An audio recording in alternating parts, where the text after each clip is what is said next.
was 1980 when hip hop began. Right here in Ohio, in the city of sin. Sugar Daddy on 88, let the record spin. With Grandpa and Baby Hawk and a couple of friends. Merging funk to rap for the Ball State Blends. At the same time, Dr. Ice loved to rock as they battled on air for hip hop's top spot. Rappers the light drop like 2 years prior. Supersonic Sid had the city on fire. Banging on his chest, freestyling in a cypher. PC and Johnny formed Mag and got hyper. Squad was killing road parties just like a sniper. Icy Deep and DJ Fresh rocking on the fader. Woodward had Ernie P, the disco revelator. With his chest percussion taxing all perpetrators. Advanced innovators that dance, took a chance. And within a matter of time, the culture expands. P Fresh, Skywalkers, Ticketron, Tick Dizzle.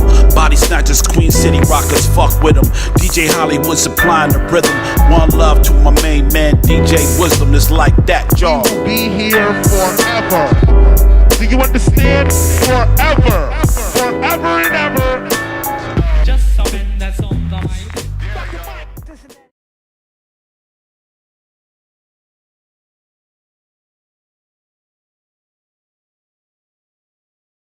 Cincinnati having major sports teams and several travel hubs, and a long list of successful recording artists has always served as a nice draw for major concert touring. Many local artists benefited from this. Also, many of those local hip-hop artists have become iconic because of their performances when live on stage.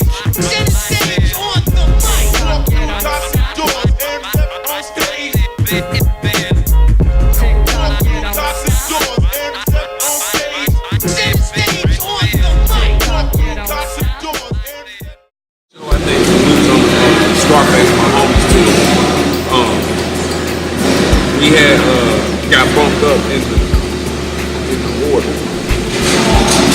It came from Face themselves. Like these, we was only crew on the tour that wasn't from Texas. There was some guys that we never heard of, so I know like some people we never heard of, but there was some other guys on there. But anyway, it also was a principal boys in the UK on certain like dates too. So we had got bumped up in Scarface, like they the type of group that get you ready to go. Like, I want them to follow me on the nights that UGK is not on the show. If UGK on the show, they go before UGK. So Face was feeling that, and so Face used to always pull JD to the side with a top joint. We smoked blunts like motherfucker. Face used to pull JD to the side like, I'm gonna take my dog from y'all for a minute, like, you know what I'm saying? Him and Face go over there and smoke the top joint, you know what I'm saying? Yeah, top joint. So, I think Austin, in Austin, the arena was getting packed, and I'm talking about we sitting way up there, like early though, like, you know, you usually don't see people in them scenes until the lights go off. This is like lights on, you feel me? They up there, so yeah, so my dude Big Dan, shout out Big Dan. Big Dan used to always, he was like the caretaker. Big Dan made sure everybody was set straight. He was on your ass. He was like the caretaker in the tour manager. Like he was on your ass about the time and everything. And so Big Dan used to have me a bottle of Hennessy on the side and my blunt roll, whatever. Like so.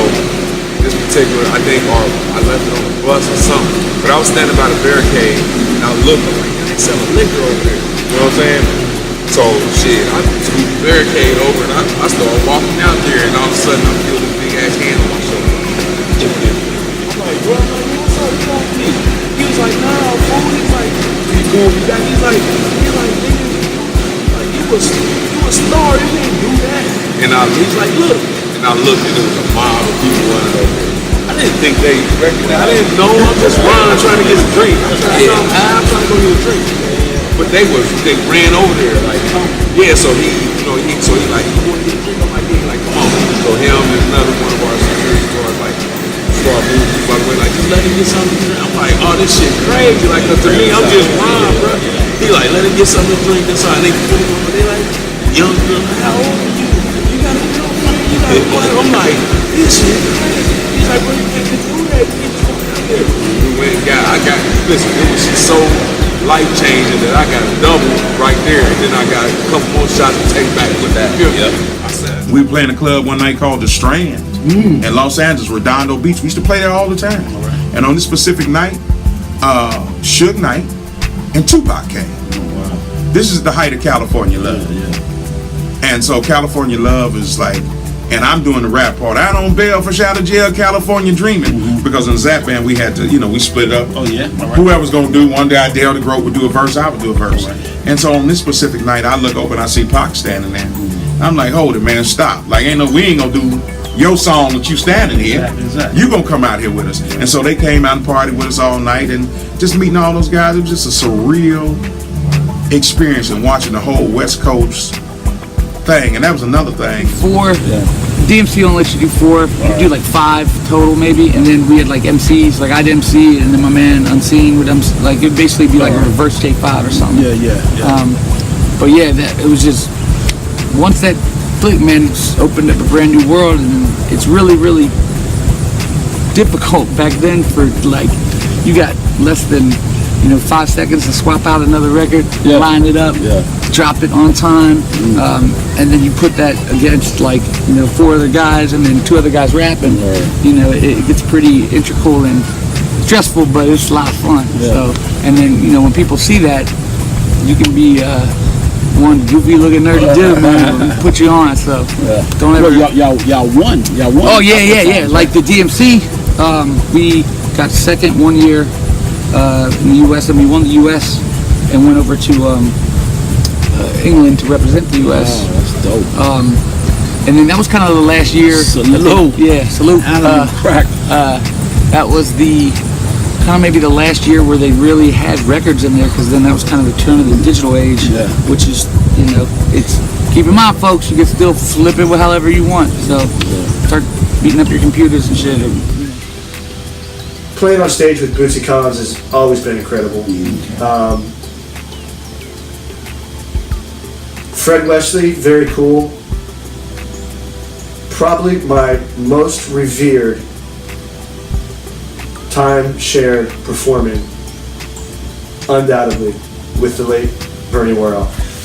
Uncle Bernie, man, somebody that I got to sit right there at the comic strip keyboard and actually, he taught me a few augmentations, man, and I miss you, man. I can't explain the impact, man, that man had on me as a performer. And I played with him we toured for, not even like a year. Maybe we played for a year together. And it was after 2 weeks into the tour, I noticed he was on the opposite side of the stage. So Razor is over here with me, the keyboards were split. Razor Sharp is on this side with me, and Bernie's on the other side of the stage. So he's opposite of me. Right.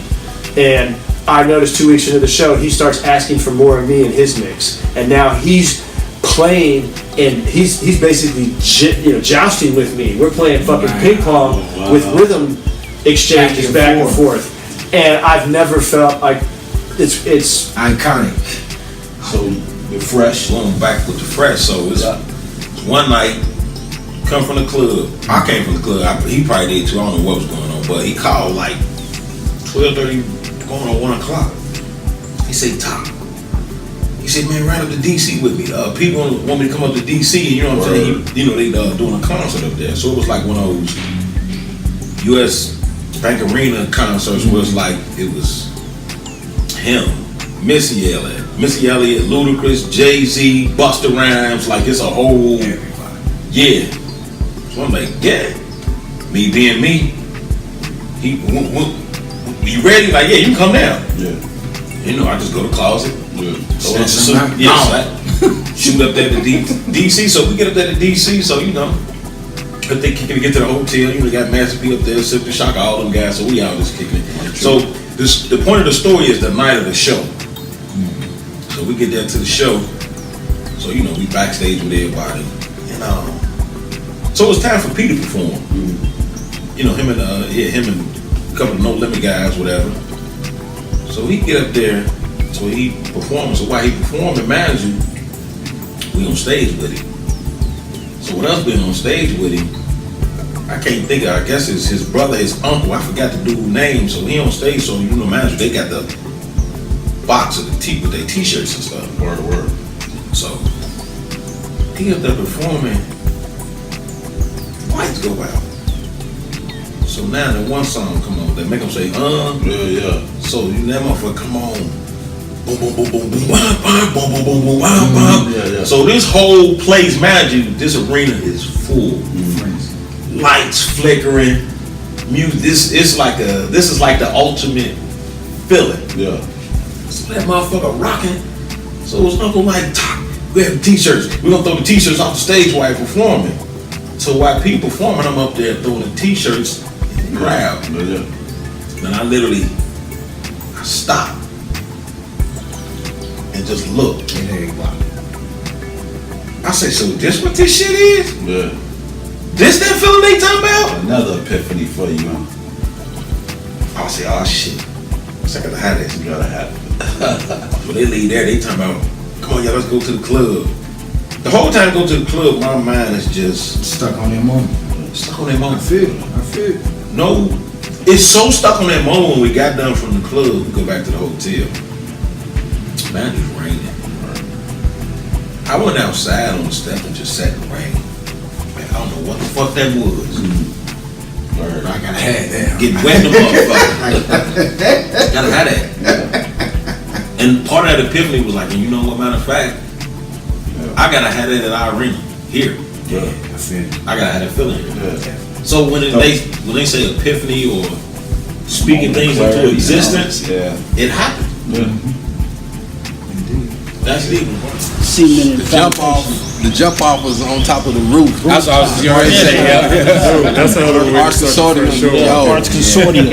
Land Street. Yes, sir. Mr. Jerry Dinges. That was okay. Gave us space. That was the first for me, and I'm sure probably maybe everybody. Remember the whole time he was like, please don't get hurt on me. Right. It was like no announcement too. We just showed up, climbed up on the roof. That was dope. People stopping, cars stopping. Like, what are they doing? It's like down Lynn Street. Yeah. Oh, also shout out to Voice X, because Voice X had a bomb knee. He climbed up there with a bomb knee up the ladder and almost died getting down. But he didn't. He made it happen. That day was that solidified it right that day. You know, just how we would like our chemistry would work together. You know what I'm saying? Everything felt natural, even though it wasn't necessarily organized.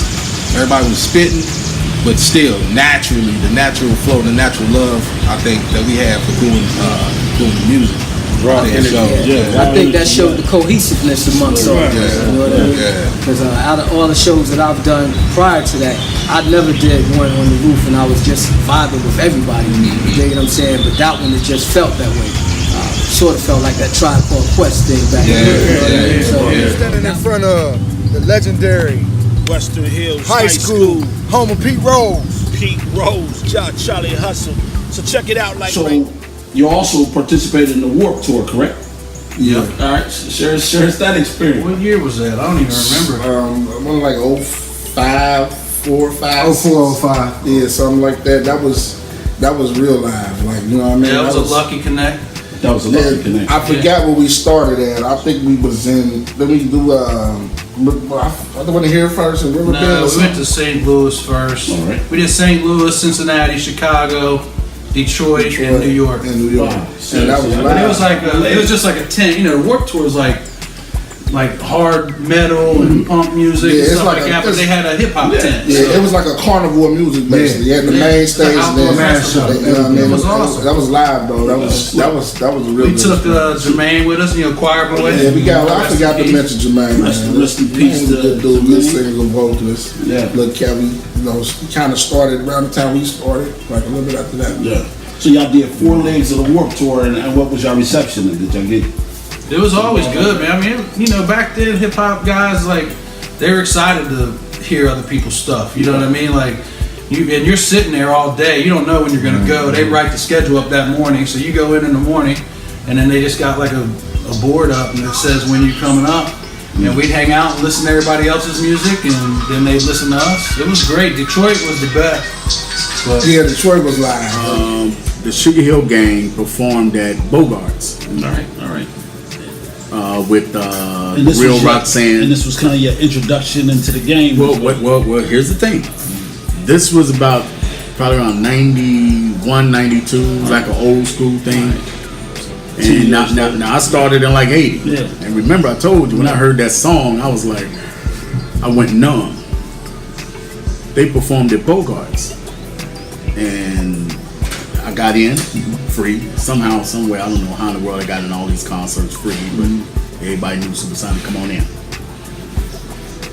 They did Sound Check, Rapper's Delight, Big Bang Hank, Master G, Wonder Mike. Matter of fact, me and Big Bang Hank, whether you know or not, we were actually cool all the way until he died. Oh wow! Yeah, I'd see him a couple times a year. Yeah, so we'd get together, and we did a sound check, and I was doing Rapper's Delight with him. All right, yeah.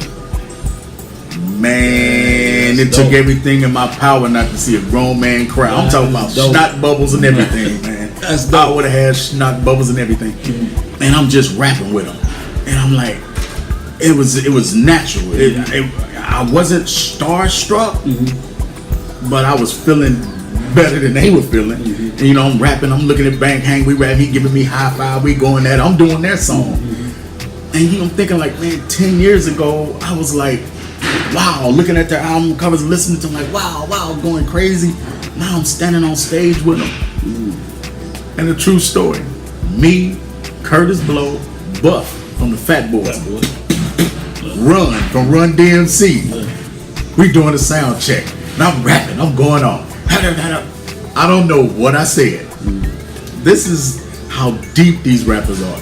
I don't know what I said, but I said a verse, everybody stopped. Yeah, share with us the story. Yeah. One time I was on tour with Keith Sweat. All right. And we was going from city to city. It was Keith Sweat, Blue Cantrell, Lost Boys. We were all on tour together. There was a couple other acts too. Peace out, Cheeks.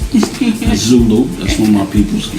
Oh, okay. Yeah. And at this one particular venue, the Lost Boys, they were up for a Grammy that year. Oh wow! All right. And but they got the big hit. They wanted to go on last. Keith was the headliner, and they wanted to go on last. And they said we was backstage, and they was like, "Yeah, Keith, we're going on last tonight." And Keith looked at him, he was like, "Oh, you guys are?" He's like, "Yeah, we're going on last."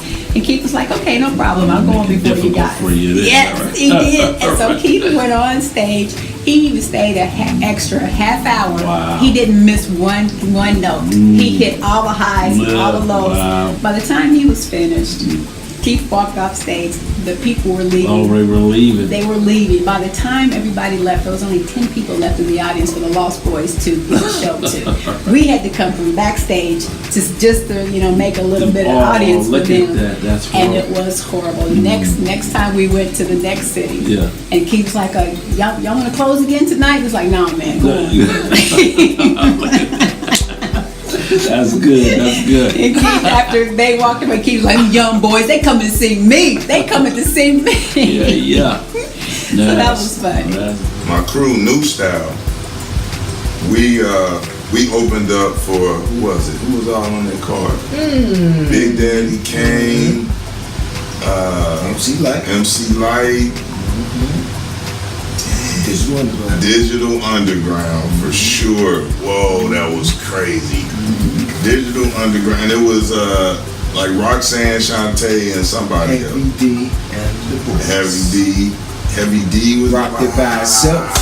It was the show before T-Boy passed. Yeah, absolutely it was. This was in rocked it by itself. What made this show great is that it was in my town. And it was the first large experience that we had. We had our own dressing room, and had radio time and whatnot, interviews. That kind of opened me up to the possibilities and what things could be. Yes, sir.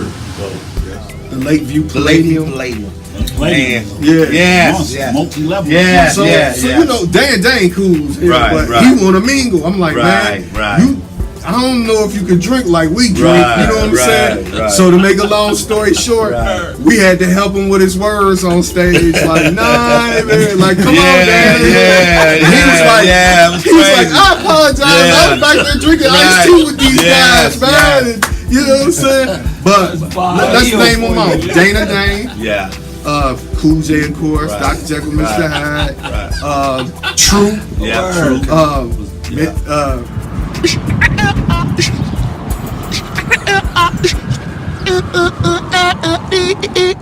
We all, or most of the local recording artists, aspire for the opportunity to sign a deal. And most of the cats achieve that reality. The thing about the industry is that it was not full of truth.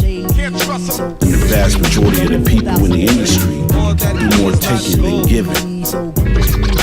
There was a rule that was introduced by a tribe called Quest many years ago. It goes, industry rule number 4080. Record company people are shady. So kids, watch your back. All that glitters not gold.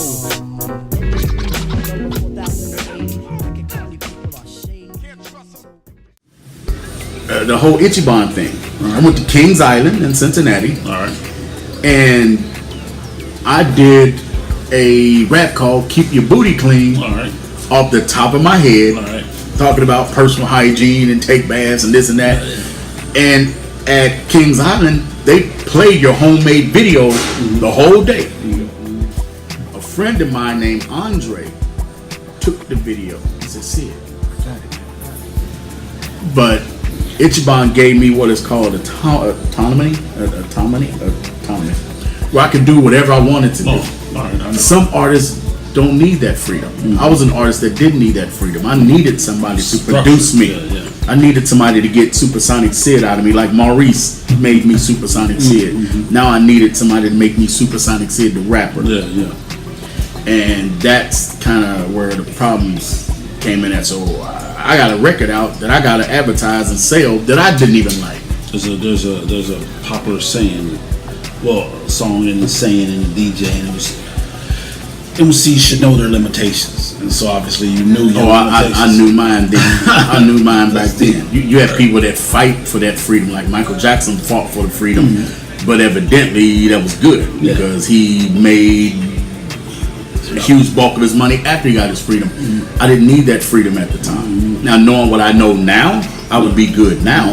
But back then, I didn't need the freedom, you know, because I was able to do what I wanted to do, and it just wasn't good. But then I received a letter in the mail, said publishing, Ropat Publishing. Okay, I own the song, so I'm signing all the paperwork. Then about a week later, I received Ichiban Publishing, John Abbey. I'm like, the exact same contract. I'm like, I guess I'm getting paid twice on the song. Sent them both back. And I signed over the rights to my song. Well, I can tell you about Milli Vanilli. Once they got busted, Frank, which is their producer, me and him, we were sitting in the studio, and he's like, Precious, you know, he said, they treated me like a common criminal. They came, they drove up in front of my studio, they came into my studio, and they just started tearing down all the Grammys and everything off my walls. Yeah.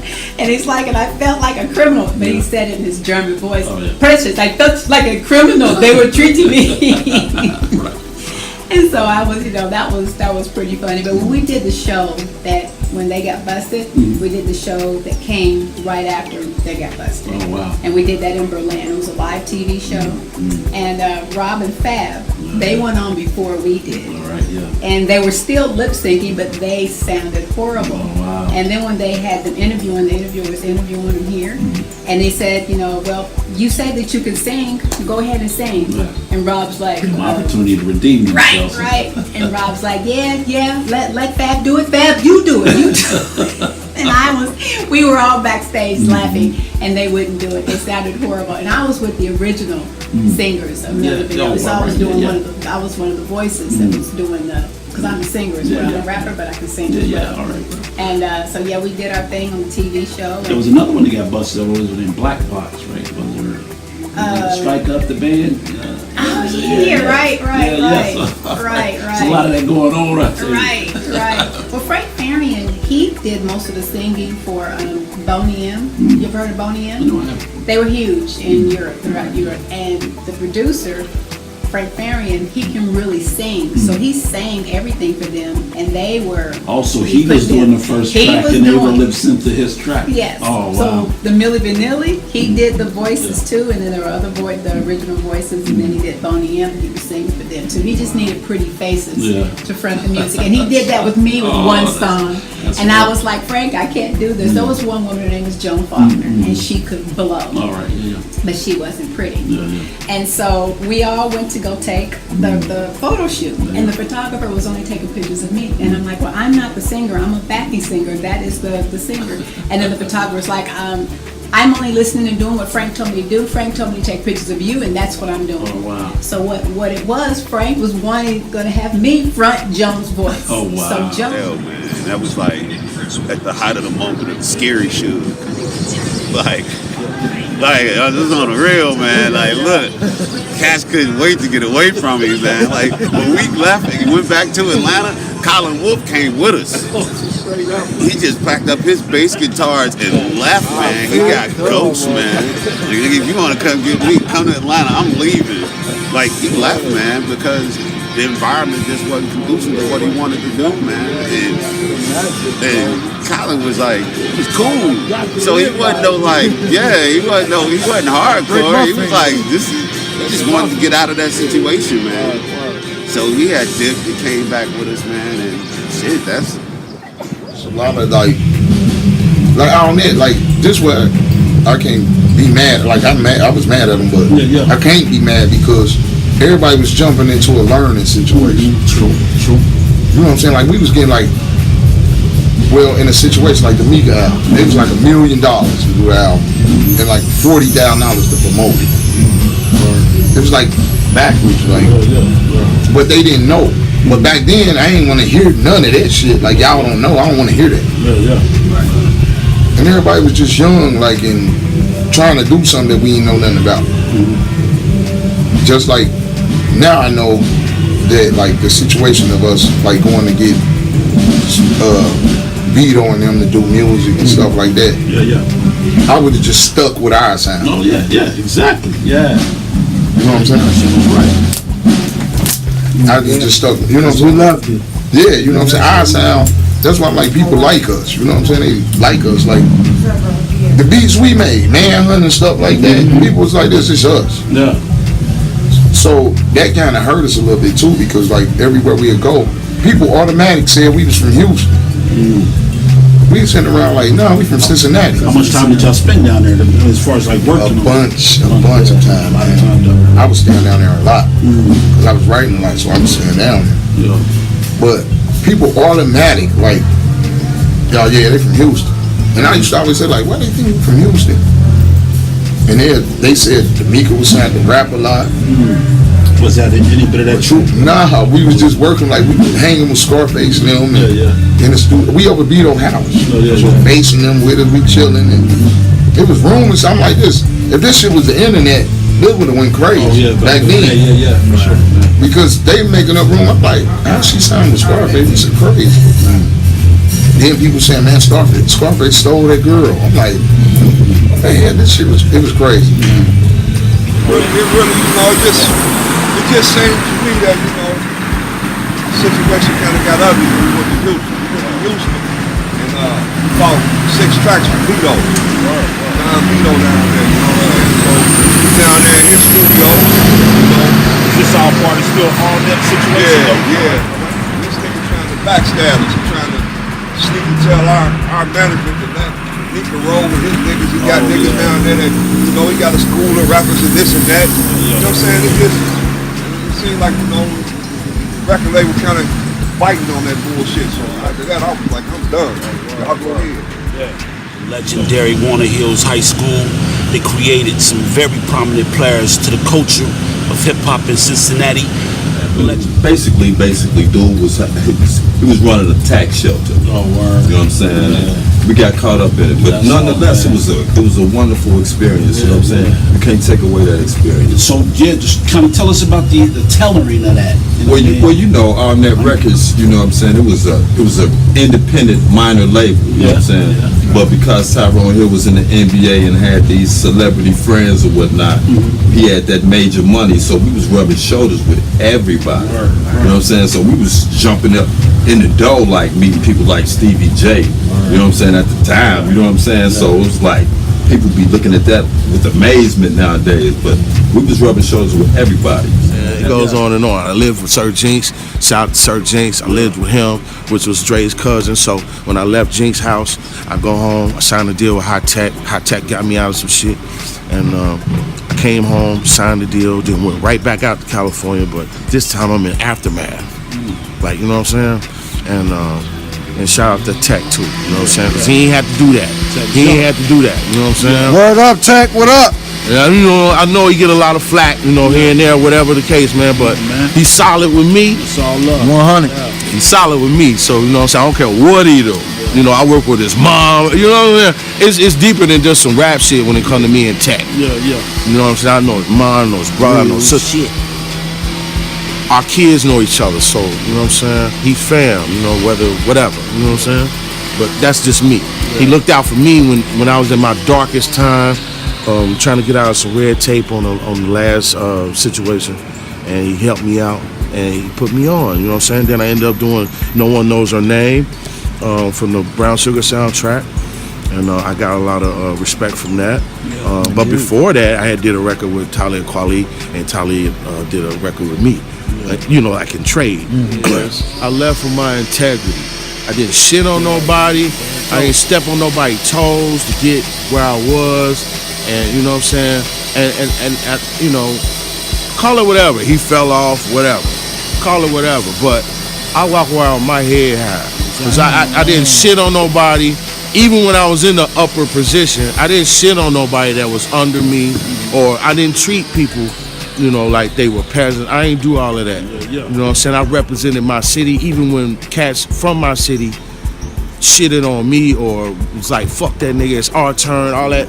I represented my city, good, bad, ugly, whatever the fuck. Figure it out, like, wow, what? Me? What? Right. Like, what? Because you understand over the years how many times I've been told no. I've tried and I've tried and I've tried. Right. And I said something about this on Facebook the other day. I had introduced so many ideas that people wasn't up on or told me wasn't good enough. And then a couple of years later, I see them use the same idea and they getting money off of it. I never forget, I had a conversation with a good friend of mine, KP. And I had played a record for him and I was using auto-tune on it. And he's like, yo, I really, really like the record. He told me this a couple of days later, I really, really like the record, but you use an auto-tune. And I was like, yo, you should use auto-tune. He's like, the Future ain't selling no records. You see how that turned out. And that really let me know, like, bro, you know what? Just keep doing what you do. One day, everything gonna line up. We do our best and beyond to protect the actual fundamentals of hip hop.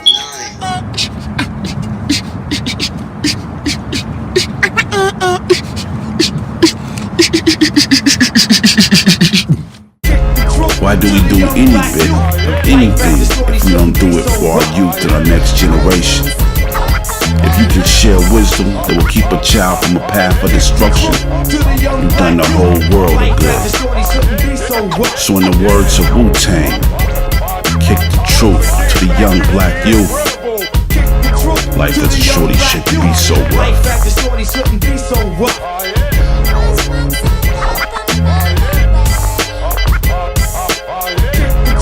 To the young black youth, life as a shorty shouldn't be so rough.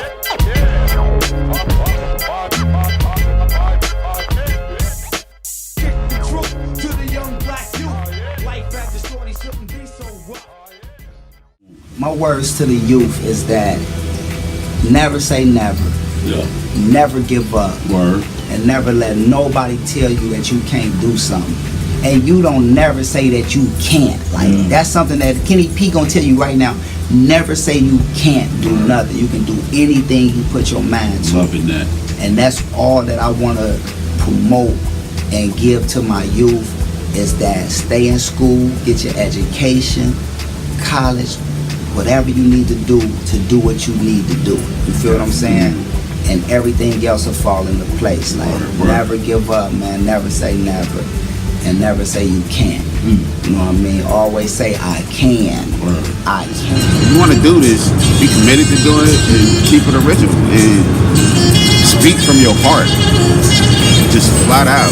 People love when you speak from your heart. That's why you have so many successful MCs are spilling their guts because that helps to motivate change in somebody else. So transparency. Yeah, just show it all, give it all, and just don't stop. And if you love it, don't stop. Live your dream.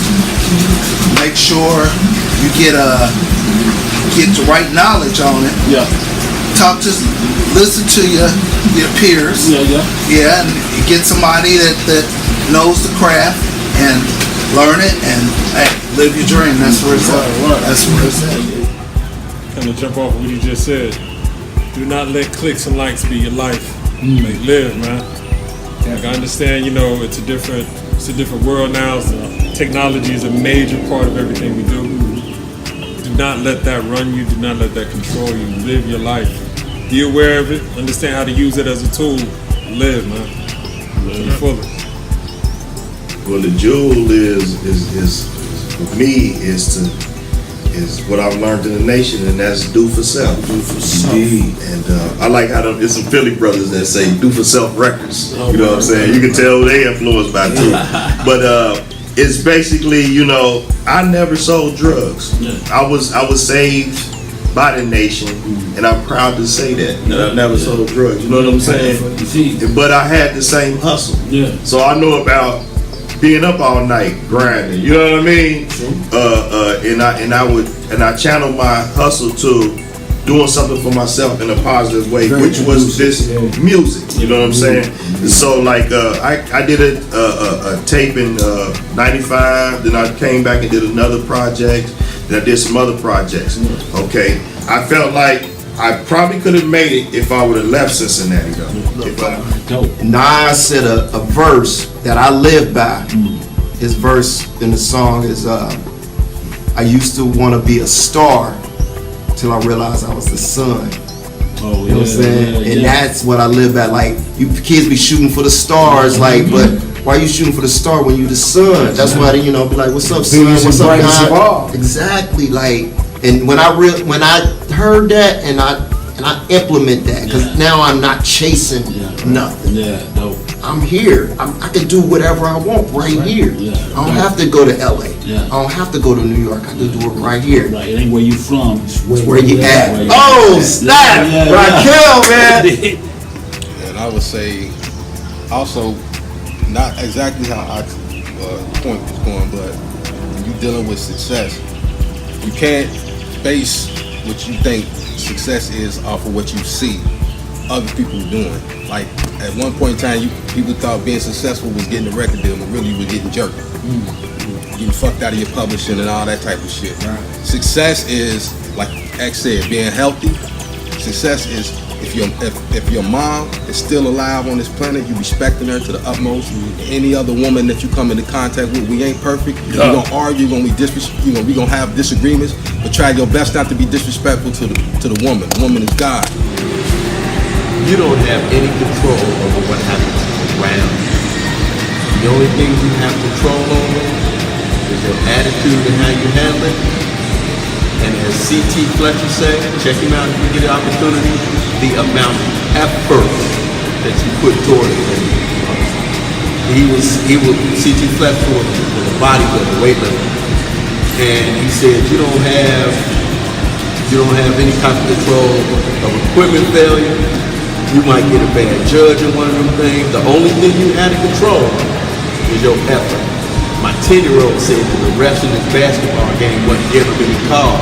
I said, if you personally with a scoreboard of points, it's hard to argue against the scoreboard. Score some points. You know, I love your defense, but score some points. So the effort you make toward the thing that you're working on, that's your key point. That's your X factor. African Liberation Day, downtown. That's when we was hanging. When Kwame Ture, Stokely Carmichael, when he said to us, y'all the next generation. I gotta pass the torch to y'all. That's what I tell the youth. Y'all the future. I gotta pass the torch to y'all. And that's what it's all about. And on my end, man, it's just like the same thing, man. It seemed like we got lost somewhere, and I always was looking. You know, I used to be a product of it. So when you in it, you don't see it. But once I stepped away from it, and when I ride past these neighborhoods and these blocks, the same blocks, and it's like unconscious people to me. And I'm like, hold on, something has to change. And guess what the change started with me? I had to change. Right. So that's where it started at. And then when I woke up, the people around me started noticing my change. And noticing my change, hey man, what are you doing different? I got a job. I'm out of the streets. I'm raising my family. And that's where we fall short at family. Man, as men, we have to know that we are the head of family. So that's where I'm at with teaching our men. I work with guys 18 and 28, and I want them to know that we have to start heading our families again. That's it. What's up? Yeah.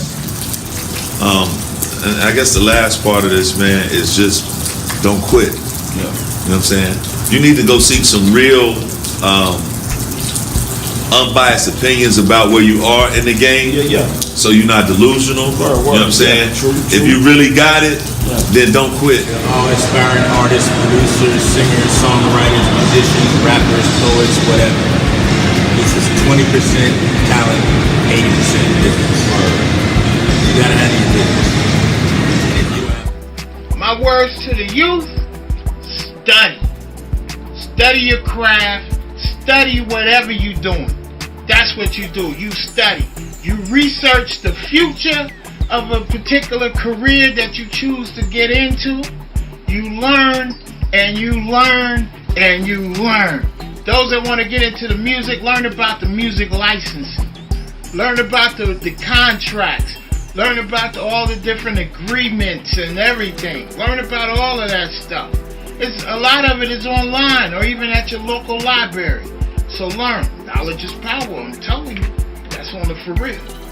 Peace. Well, first of all, you got to put God, Jesus Christ first. Right. You have to believe in the man upstairs. No matter what you going through in life, as long as you got him with you, everything gonna be okay. That's first of all. Second of all, listen to your parents. The parents are not gonna steer you wrong. You know what I'm saying? A lot of times when I was a kid, I used to look at my parents like, what are you talking about? But now I took heed. Now I'm instilling in my kids. Right. That's second of all. Third, go to school.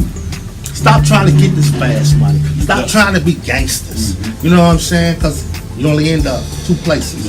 I'm not going to. Everything is so simplified that it really don't make sense, but it's working. Right. You know, nothing's done the way it used to be done. But if you're going to do this, what I have to say is follow your dreams. Don't listen to what he said, she said, and all of that. Follow your dream. And you gotta work it from your heart. Because even though it's simple, it's complex. It's so many outlets out here for an independent person. And that's what I try to tell people, to stay independent. An independent person can do anything that the majors used to do now.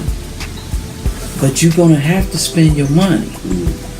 It used to be a time that the majors would spend their money and you had to pay them on the back end. 9 times out of 10 now, there's no back end. So you're going to have to spend your money to do what you gotta do. You can be in any magazine. You can be in any on any music streaming source. Right. You can be anywhere that the majors used to be. You can be there now, but you're gonna have to spend your money. Yeah. You're gonna have to. And if you're not gonna work hard and you rather buy J's instead of promote your music, then Got an issue. it ain't going nowhere. That's dope. This business can be profitable, you know. indeed. But it was always the love for me. Like it was just the love. It was like God blessed me to be in situations where I had relationships. I built everything on relationships, you know, being right by people, you know, so they return your phone call. You know what I'm saying? I would just say to them, don't stop what they're doing, and if they make any money, just save it. Yeah, oh, there you go. That's a joke. Hey, that's the shortest one yet. But that's a jewel. That's class. My brother, man. Indeed. That's wisdom. Wisdom come to you like that. Oh my oh. I was forced to think about Eric Bobo, Drac, and the Barn Hill crew, Ron Mack, Pete Fresh, Guy West, Chip Allen, and a host of others. We had parents who just wanted to see them win and see our communities be their best while we do our best. My own parents experienced hip-hop in its infancy, but wanted to see me win. I have to say, Mom and Dad knew the time. Check this out. There's no way I can pay you back, but the plan is to show you that I understand. Check this out.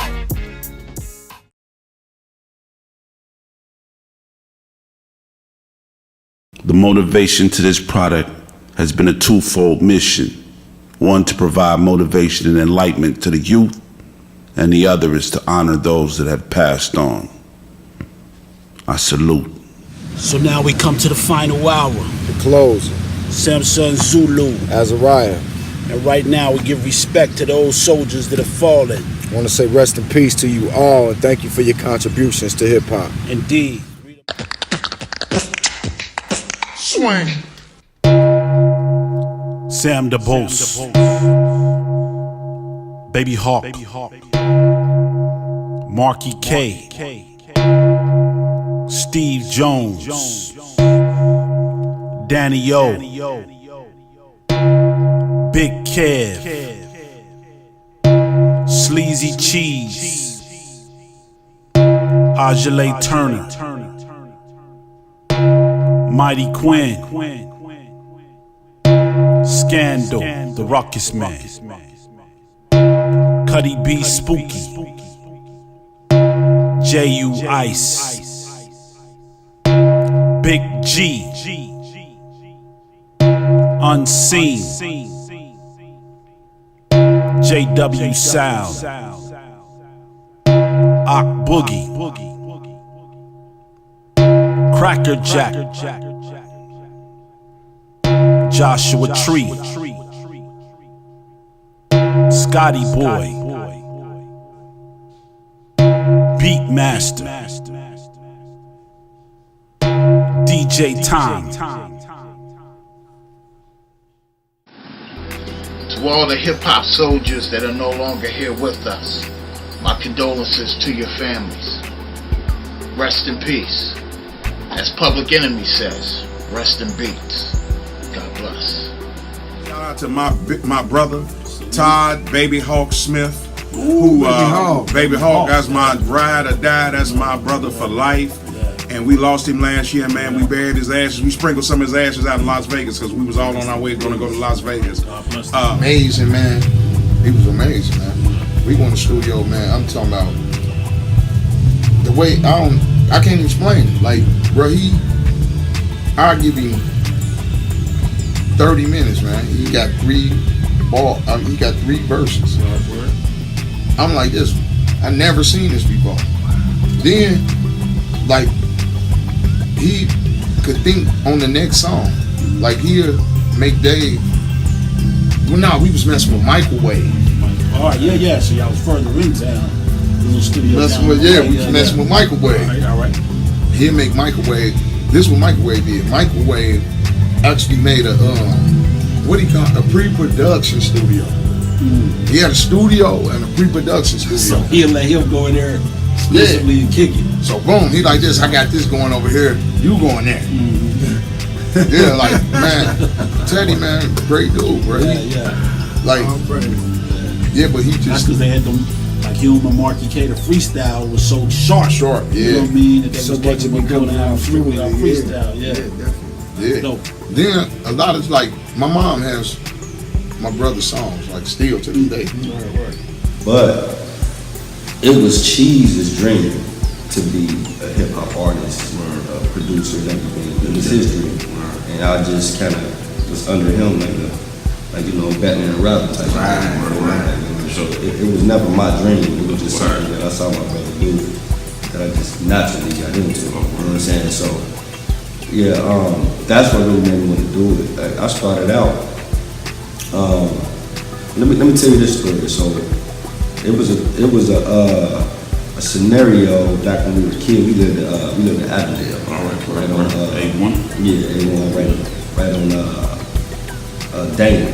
Right over by Xavier and all that. We had a real modest apartment, single parent home, and we had a box where it was Cheese's box. It was a radio. Record, stop playing. And so he was already trying to produce then. I'm in like the first or second grade at the time. He took me, my little sister, and my big sister, and had us all in one room with this box. And he made me the DJ, and he made them, you know, do their parts or whatever. I remember being the DJ because it was significant. So my part was important. I didn't know how important it was. So, you know, he showed me, okay, I got a spoon in the pan, and you're gonna scratch this pan like, and make scratches at word. And then you come in with the scratch. I was like, all right, cool. I thought it was easy. Like, you know what I mean? So then my part came, I fucked the scratch all up. Cut, put the ball. I told you. I said, bro, you didn't tell me how to biggie. Because you know the scratch is a biggie. So he like, you know, you didn't tell me. He said you're supposed to go figure. I'm like, well, you didn't tell me that. You just told me to scratch. Like, so crazy. Yeah, he went crazy. So that's when I knew how serious he was about music. Like, but I didn't know this because, you know, he's 6 years older than me. So, you know, at the time, like, I'm just a kid. Like, I'm playing with toys. Like, I don't know what he was doing when he was leaving the house. You know what I'm saying? So that's dope. That was crazy. So that let me know then, like, okay.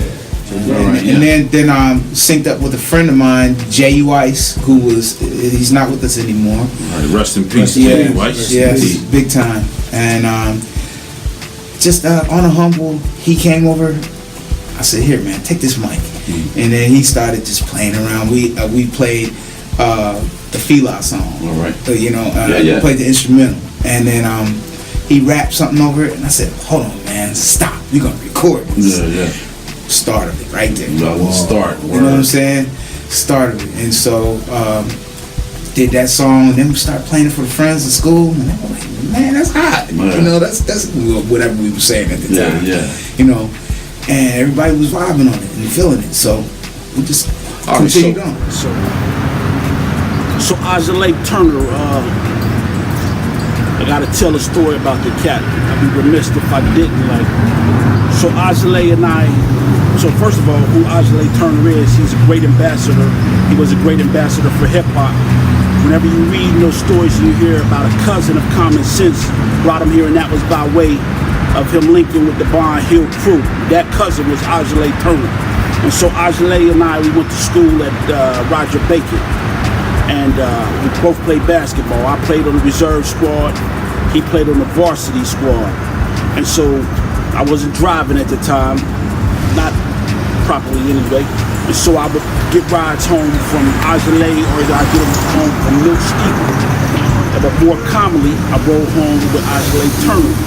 And so as I rode home with Ajale, and first of all, it wasn't a straight shot for the cat anyway. Like, he lived in Barn Hill, I lived in Avondale. So he would take me to Avondale, and then we had another cat named Marv. He lived in Evanston, but Evanston and Avondale was kind of close in proximity. And then he would go home. So he did this just out of his heart, like, you know what I'm saying? He was cool to do that. But in the 10th grade year, my dad had a stroke. And so he's at Jewish Hospital in Avondale. You know, at that time it was Jewish Hospital. And, you know, he still didn't abort the mission. My man, like every day, he made sure I went to go see my dad while he was in the hospital. You know what I'm saying? Respecting it, you know, in that condition, the condition he was in, any time could be the last. It wasn't like, you got to get a ride home with somebody else. It was always like, bro, you know what I'm saying? Get in the car, let's go see your dad. It was almost him, you know, making it happen. Like sometimes we were tired after practice, and he was still faithfully taking me to see my dad. So salute Ajale, Turner and his whole bloodline, you know what I mean? Yeah, so Larry Fishburne came over to me with his mouth dropped. And he was like, you know, I'm out here. He introduced himself. He said, I'm doing this movie. He just finished this movie called Kicking New York that's going to put me on the map. I'm doing a movie out here with this new director named John Singleton. Man, y'all got to meet him. You know, he said, that motherfucker from Mars. I ain't never seen nothing like that in my entire life. I ain't never dreamed I could even see this. This is Larry Fishburne. Yeah. Oh, man. You know what I mean? So anyway, we exchanged numbers and stuff. And he really told John Singleton about Mark. And then I'll tell you that story a little later. But Daniel, he was a big part of the rap industry. And he was a big part of me. So were y'all like, was this like before the Bond Hill Crew, or was this like after the Bond Hill Crew? Well, that was before the Bond Hill Crew. So this was your MC, like you was the DJ, he was the MC. Yeah, like what happened was me and Daniel was going to Mount Healthy High School. All right, work. He was living in 7 Hills, I was living in Bangkok. Yeah. So we both was going to school, we got cool. Yeah.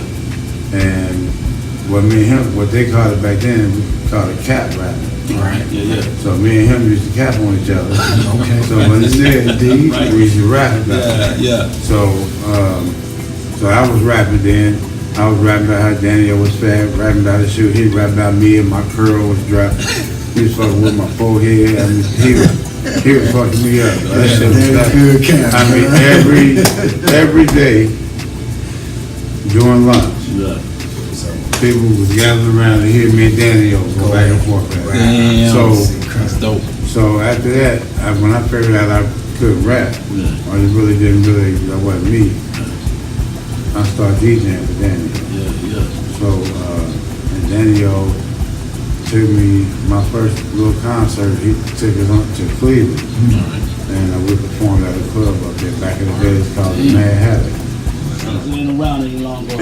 It's one guy that I most definitely cannot forget. This was the major piece of my man Daniel. All right, word. And this was Beatmaster. Yeah. This was like the coldest beatbox dude. I mean, you can hear dude for miles. He was so loud, man. Beatmaster, you know what I'm saying? R.I.P. So he was from out here as well? He was from Mount Healthy. Wow. Beatmaster, like I say, that's who Daniel. The sound system. That was, and then like I said, yeah, that was the sound system. You know what I'm saying? That the human sound for the battles. For the battles, all of that, man. So like I say, rest in peace to my man Beatmaster. You know what I'm saying? Beatmaster. Yeah, like I say. Bless the dead. So like I say, yeah, that was my man. So like I say, it was the first lady of the crew. First lady Cracker Jack. Cracker Jack, baby. Cracker Jack. You already know. Listen to this day. Yeah. That's what's up. I had a son. Cadence was his name. That's a part of Cincinnati culture as well. He lived a short life. He didn't get to really live out to his full potentials. Y'all want to check him out, some old stuff that never. That was him doing this thing, and I think by now he would have been a force to reckon. Would have been something a lot different. Had little friends Saga, Smoke, all them on together. So rest in peace to him. But nevertheless, he was in the studio with me back then and there, so he got it in his bones. I had it in his bones. But I've been remiss not to mention him in an interview, thinking back on Cincinnati Hip Hop. Y'all quit killing each other. That's the main thing, you know. I was hustling. One day I pulled my knot out, got in front of my boy Sleazy Cheese. And he said, "Oh, okay, this is what you do all day." And I'm like, yeah, you know, I try and get money. And he said, "Well, won't you?" And I was telling him how the game had me nervous. I was getting too much money too fast, and I'm like, I need to stop, like take a break. And he said, "Why don't you come down to my studio and manage my studio, take calls, basically be a male secretary, you know what I mean, and manage the studio." So I worked down there. I managed a lot of his calls. I remember he told me, just show my brother Tino how to use an MPC. I mean, we already had a friendship and a kind of partnership before that, but I felt like those was like my, you know, for nonprofit organizations they call it in-kind hours. Those was my volunteer hours, so to speak, which was, you know, I got to know Cheese and Tino a lot around that time, and then he made the trip to New York with us, and I just learned a lot from him. He was like a real open-minded brother, but he was like super creative, and he knew a lot about engineering and mixing, you know. So I don't have anything but fond memories for Cheese, and I can't really think of a time. I can't think of him having a cross word for anybody. You know what I'm saying? He was down. He liked it. He liked his tea, his herbals. He enjoyed herbs. But I mean, that was a good cat. That Jack. And I'm talking to Pharrell, trying to get some information, trying to exchange information. And then Cuddy just started showing out, man. It wasn't funny at the time, but it's funny now. I can imagine. And I'm like, yeah, I'm like, Cuddy, give me a minute, bro. Can you like back up a little bit? He was like, why? And I'm like, I'm talking to Pharrell Williams. Pharrell who? I said from the Neptunes. Cuddy screamed, fuck the Neptunes. Cuddy. Yeah, but it was like scam, man.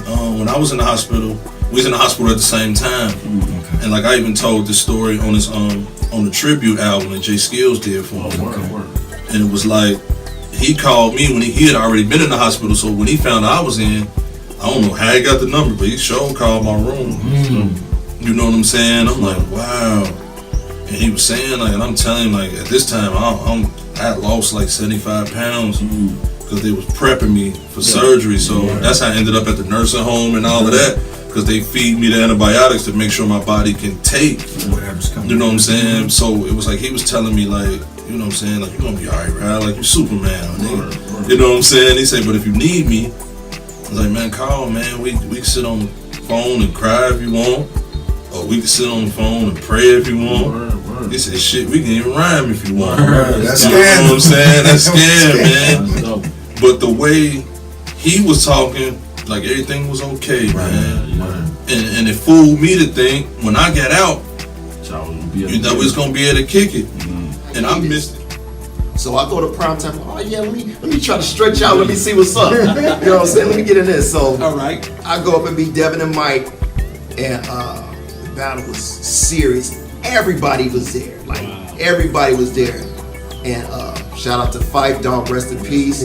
Fife Dog was there. Zulu. And there was a dude named Shape from New York. He was judging. He was the choreographer, whatever. He was battling too. And this is for y'all to get a spot. This was for Tribe Called Quest Sprite commercial. All right. They was doing a Sprite commercial. So the battle was crazy. All said and done, Devin won it. He murdered it. Like look, everybody. I don't care. And got the spot on TV. I don't care who danced or whatever. Devin won it that night because everybody was there. Everybody was there. You hear me? Devin blew the spot off the spot. He blew the spot. Everybody's like, no, that didn't cold. You know what I'm saying? So he had the title right then and there. Well, I don't know what year it was, but at that time. So yo, I know everybody talking about the CD that we put out. We did this for Dev right here, Devin Armani, you know what I'm saying, which was a long time friend of mine. That was my brother, you know what I'm saying, knew each other since the first grade. That's how we used to introduce, you know what I'm saying, each other when we be around other people we know, like, yo, this my man since the first grade, you know what I'm saying. But Dev was just multi-talented, you know what I'm saying, and just a very kindred spirit. He never met no stranger. But anyway, he used to always bring me his music, talking about you know, how dope it was and when he was gonna put it out. I always ask him like, when you gonna put it out? And he's like, yo, when the time is right, when the time is right. I'm like, yo, so when is the time? So when my brother passed away, had an untimely accident, I decided to take all the music that he had been sending me, plus the records that we did together, you know what I'm saying? Because he used to come down and we just used to record records. And I put them on this CD right here. You might see the CD floating around the Natty. It's called Incredible Creation. But that was my tribute to him, you know what I'm saying? And so his life and his legacy live on. And it's eerie when you listen to it because it tells a story. And then like on the last song, in the intro, he say, yo, I'm up out of here. You know what I'm saying? And it's kind of like symbolic. And it lets you know this is the last that you're gonna hear, and you're hearing it right here. So if you don't have it, find it somewhere in the street, because we got a lot of copies floating around Cincinnati. And this was my tribute to him and everything I could do. Shout out to Kim, shout out to his youngest, you know what I'm saying? We salute you. Dad, we love you forever. R.I.P. Dad. I would say one of the most pivotal moments. Like I say, I had a lot of talks with him. You know, it would be lapses in time between, you know, the times I would really see him. But when he started coming back around some, he knew. It's almost like he knew he wasn't gonna be here much longer. So we met up at a bar, like, you know, right here down the street, and you know, we took a little drive. We went and we sat and talked for hours. He shared with me stories from when he was out on the West Coast and the different people he battled out there, like, you know, the people he built with out there, Corrupt. He even battled LL Cool J and defeated him. I'll say that on record, and other people will vouch for that. His idol, he was able to actually, you know, impress his idol. He actually gave me the title to you know, what I named my book. He was like, man, this rap thing, man, it's a religion. He said no matter who you follow, whatever, he said this music brought us all together, and it's like no matter what you do, we all still make the same subscription to this culture, this art form, and it was so deeply ingrained in him that it's like everything he did was hip hop. Like when KRS-One says, I am hip hop, this man actually was hip hop. How would I best describe our imprint on the culture? How would I categorize every person that Azzy and I have interviewed, male and female, as they welcomed Azzy and I into their homes and their heads, trusted us with your stories, stand-up individuals. Salute. One love.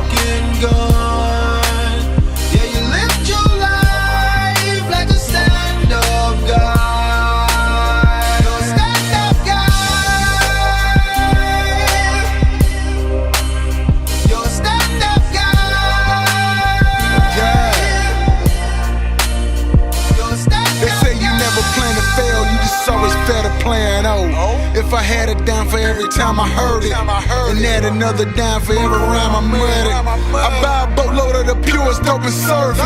This that hustle game, I'm the brain and the muscle man. I visualize, decision wise, so your big talk minimize. I do what I wanna do when I wanna do it. Been through it all, got the t-shirt to prove it. My best friend blew his brains out. My pops died, I was by his side. My baby mama tryna sue me. Imagine all the liquor running through me. Damn, still my children never noticed. They welfare and a million was my focus. Guns up, fuck that shit, man. I'm Northside hollering big game. Big wheels spinning on that 5. 6 foot, but my oil looking 6'5". You held your pride and you risk your life.